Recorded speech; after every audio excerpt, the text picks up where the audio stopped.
విశాఖపై పగ ఎందుకు జగన్?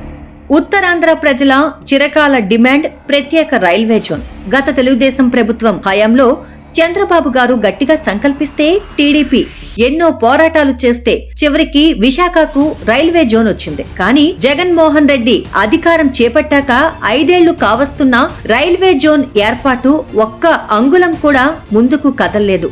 ఏంటా అని చూస్తే జగన్ రెడ్డి అందుకు కారణమని తాజాగా కేంద్ర రైల్వే శాఖ మంత్రి అశ్విని వైష్ణవ్ స్వయంగా చెప్పారు. We require 53 acres of land for that. We are working with the state government.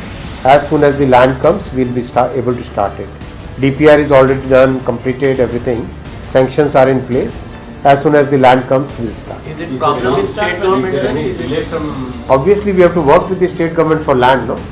Land is a state subject, so we have to work with the state government. No, sorry, it is not handed over. తాము 53 ఎకరాల భూమి అడిగితే Jagan Reddy ఇవ్వలేకపోయాడని clear గా చెప్పారు. ఎందుకు జగన్, ఎందుకు విశాఖపై ఇంత పగ? విశాఖను రాజధాని చేస్తా అన్నావు. దానికోసం ఒక్క ఇటుక నిర్మాణం చేయకపోయినా నీకోసం 500 కోట్లు ఖర్చు పెట్టి రిషికొండపై ఇల్లు కట్టుకున్నావు. దానికోసం కొండకు గుండు కొట్టించి పర్యావరణ విధ్వంసం చేశావు. ఇంత చేసిన నీకు రైల్వే జోన్ కోసం ఇవ్వడానికి 53 ఎకరాల భూమి దొరకలేదా?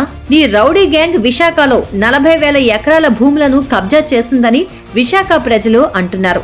రైల్వే జోన్ కోసం ఇవ్వడానికి 53 ఎకరాల భూమి దొరకలేదా?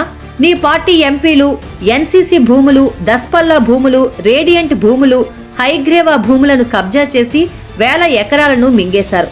రైల్వే జోన్ కోసం ఇవ్వడానికి 53 ఎకరాల భూమి దొరకలేదా? Lulu, Franklin Templeton, HSBC, IBM, fintech valley వంటి ఎన్నో కంపెనీలను విశాఖ నుండి తరిమేసి 1000 ఎకరాల భూముల్ని లాక్కున్నా. రైల్వే జోన్ కోసం ఇవ్వడానికి 53 ఎకరాల భూమి దొరకలేదా? విశాఖ ఉక్కును ప్రైవేటు పరం చేస్తే ఫ్యాక్టరీ కోసం రైతులు ఇచ్చిన భూములను అప్పనంగా కాజేయొచ్చని పథకం వేశావు. విశాఖ ఉక్కు ప్రైవేటీకరణకు సహకరించావు. రైల్వే జోన్ కోసం ఇవ్వడానికి 53 ఎకరాల భూమి దొరకలేదా జగన్? ఎందుకు జగన్ విశాఖ అంటే అంత పగ? నీకు ఏం అన్యాయం చేశారు విశాఖ ప్రజలు?